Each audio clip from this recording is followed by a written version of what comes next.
Assalamualaikum warahmatullahi wabarakatuh. Saya Elsa Cahaya Sapitri. Di sini saya akan mempresentasikan tentang Caesar bird. Yang pertama itu apa itu Caesar bird? Yaitu operasi sesar atau bedah sesar. Disebut juga dengan seksio caesarea. Disingkat dengan SC. Adalah proses persalinan dengan melalui pembedahan di mana irisan dilakukan di perut ibu atau disebut laparotomi dan rahim histerotomi untuk mengeluarkan bayi. Dan selanjutnya itu ada manfaat Caesar bird. Yang pertama itu mengurangi resiko cedera vagina. Maksudnya mengurangi resiko cedera vagina di sini itu yaitu operasi sesar. Operasi sesar kan dilakukan dengan pembedahan di bagian perut ibu. Nah, di sini tuh akan mengurangi risiko cedera pada vagina karena dilakukan pembedahannya di perut ibu, di bagian abdomen sang ibu. Yang kedua itu mengurangi risiko pendarahan hebat. Yang ketiga itu menurunkan risiko kehilangan kemampuan mengontrol kandung kemih. Yang keempat bisa menyaksikan kelahiran bayi dengan tenang. Yang kelima otot-otot vagina tetap kencang. Yang keenam tidak mengalami episiotomi. Yang ketujuh tidak harus mengejan dan mengalami kelelahan. Yang kedelapan tidak terlalu sakit saat melakukan hubungan seksual. Selanjutnya itu ada resiko Caesar bird, yaitu ada pada ibu dan pada bayi. Yang pertama itu pada ibu, terkena infeksi. Maksudnya terkena infeksi di sini, jika ibu melahirkan secara SC, maka pengeringan luka tersebut akan cenderung lama dibandingkan proses kelahiran normal. Nah, karena proses pengeringannya itu akan membutuhkan waktu yang sangat lama dibandingkan proses kelahiran normal, di sini akan berisiko terkena infeksi karena proses pengeringannya itu yang sangat lama. Yang kedua itu ada pendarahan. Yang ketiga itu ada iritasi kemih. Yang keempat itu ada reaksi anestesi. Yang selanjutnya tuh ada penggumpalan darah, cedera operasi, dan risiko komplikasi. Pada bayi itu yang pertama ada masalah pernapasan, cedera operasi, dan infeksi. Selanjutnya itu ada jurnal 1, persalinan sesar dikaitkan dengan peningkatan morbiditas dan mortalitas ibu dan bayi. Intervensi yang mengurangi kemungkinan kelahiran sesar termasuk menghindari induksi persalinan yang tidak diindikasikan secara medis, menghindari amniotomi, dan memiliki doula. Di Amerika Utara, alasan paling umum untuk kelahiran sesar termasuk sesar berulang elektif, distosia atau kegagalan untuk berkembang, malpresentation, dan pelacakan detak jantung janin yang menunjukkan adanya gawat janin. Komplikasi persalinan pasca sesar meliputi nyeri, endomiometris, luka atau infeksi saluran kemih, masalah gastrointestinal, trombosis pena dalam, dan tromboplebitis septik. Wanita tanpa faktor risiko untuk trombosis pena dalam selain keadaan postpartum dan persalinan operatif tidak memerlukan propilaksis tromboembolis selain ambulasi dini. Keputusan seorang wanita hamil untuk mencoba persalinan setelah persalinan sesar atau merencanakan persalinan sesar berulang melibatkan keseimbangan risiko ibu dan bayi, serta preferensi pribadi setelah konseling oleh dokternya.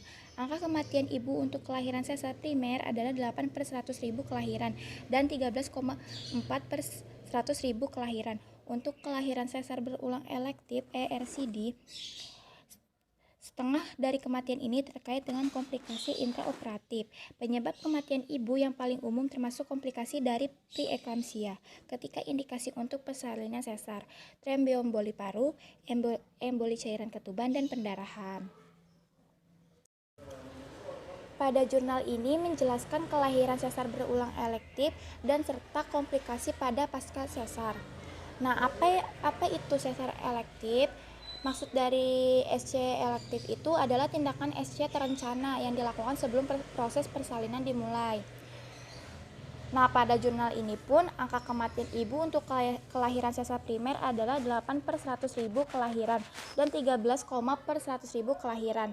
Apa itu sesar primer? Yaitu tindakan yang dilakukan pertama kali.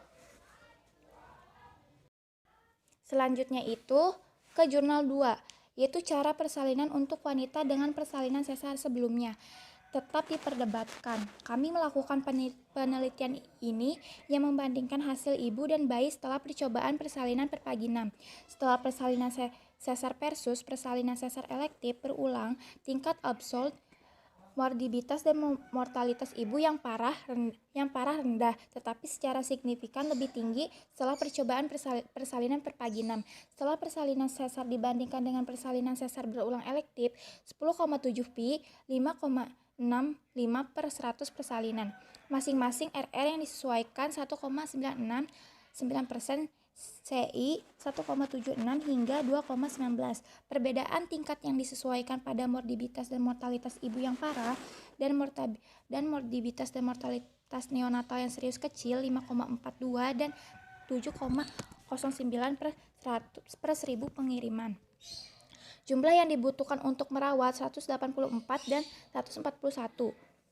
Hubungan antara persalinan perpaginam setelah persalinan sesar dan morbiditas dan mortalitas neonatal yang serius menunjukkan perburukan temporal.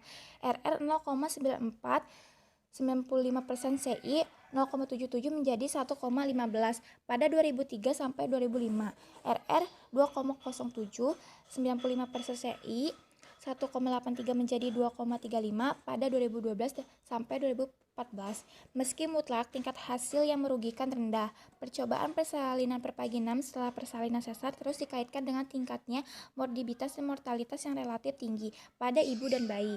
Perburukan temporal hasil bayi setelah percobaan persalinan perpaginam setelah operasi dan persalinan menyoroti kebutuhan untuk lebih hati-hati dan memiliki calon dan lebih hati-hati pemantauan persalinan dan persalinan. Maksud dari jurnal 2 pun sama menjelaskan tentang angka morbiditas dan mortalitas ibu dan bayi. Pada jurnal ini yaitu dijelaskan percobaan dengan kelahiran perpaginam setelah persalinan sesar elektif. Selanjutnya itu ada jurnal 3. Jurnal 3, wanita hamil setelah melahirkan bayi pertama mereka melalui operasi sesar seringkali memiliki keputusan tentang bagaimana melahirkan bayi kedua mereka. Biasanya mereka akan ditawarkan pilihan menjalani operasi sesar berulang elektif atau RCS atau mencoba melahirkan melalui vagina setelah operasi sesar PBAC. Mayoritas wanita dengan operasi sesar pertama tanpa komplikasi pada kehamilan tanpa komplikasi adalah kandidat untuk mencoba PBAC. Sesar primer yang memenuhi syarat untuk percobaan persalinan mencoba PBAC untuk kelahiran kedua mereka, dan mereka yang mencoba PBAC hampir 2/3 wanita berhasil mencapai persalinan perpaginam. Kami menemukan bukti variasi dalam penyerapan dan keberhasilan PBAC. Menurut karakteristik demografi dari klinis ibu, wanita yang lebih muda dan wanita dengan kehamilan risiko rendah lebih cenderung mencoba PBAC dan memiliki tingkat keberhasilan PBAC yang lebih tinggi. Terlepas dari faktor risiko lainnya, wanita dan wanita non-etnis kulit putih yaitu kekurangan sosial juga memiliki tingkat percobaan PBAC yang lebih tinggi. Namun wanita non kulit putih memiliki tingkat keberhasilan PBAC yang jauh lebih rendah. Tingkat percobaan dan keberhasilan juga bervariasi sesuai dengan indikasi untuk operasi sesar primer. Wanita dengan riwayat operasi sesar darurat lebih mungkin untuk mencoba dan gagal PBAC dibandingkan wanita yang menjalani operasi sesar elektif. Untuk kelahiran pertama mereka, wanita dengan riwayat gagal induksi persalinan berada di antara yang paling kecil kemungkinan untuk mencoba dan berhasil dengan PBAC. Tarif PBAC yang dicoba dan berhasil bervariasi secara signifikan atau perwalian NHS Inggris. Kekuatan dan keterbatasan ini adalah studi cohort nasional pertama yang menggambarkan tingkat percobaan keberhasilan PBAC, di antaranya cohort wanita yang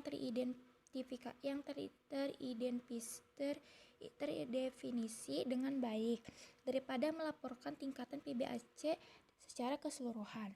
Pengecualian wanita yang bukan kandidat untuk PBAC merupakan perkembangan penting karena menyediakan penyebut yang lebih untuk estimasi tingkat PBAC. Nah, pada jurnal ini pada jurnal 3 ini maksudnya yaitu wanita disarankan untuk SC pada saat mereka melahirkan bayi kedua mereka. Biasanya tuh mereka diberikan 2 pilihan, melalui operasi sesar berulang elektif atau mencoba melahirkan melalui vagina setelah operasi sesar. Biasanya ibu muda memiliki resiko yang rendah untuk memilih melahirkan dengan PBAC. Di sini wanita berkulit non-etnis memiliki tingkat percobaan PBAC yang lebih tinggi, namun berkulit putih memiliki tingkat keberhasilan PBAC yang jauh lebih rendah. Selanjutnya itu ada kesimpulan. Kesimpulan yang saya ambil, caesar birth memiliki kekurangan dan kelebihan, serta resiko terkena infeksinya itu lebih tinggi daripada persalinan normal. Lebih baik jika tidak ada komplikasi apapun disarankan lebih baik persalinan normal. Jika terdapat indikasi, maka dilanjutkan dengan tindakan operasi sesar atau caesar birth. Terima kasih. Mohon maaf jika ada kekurangan. Wassalamualaikum warahmatullahi wabarakatuh.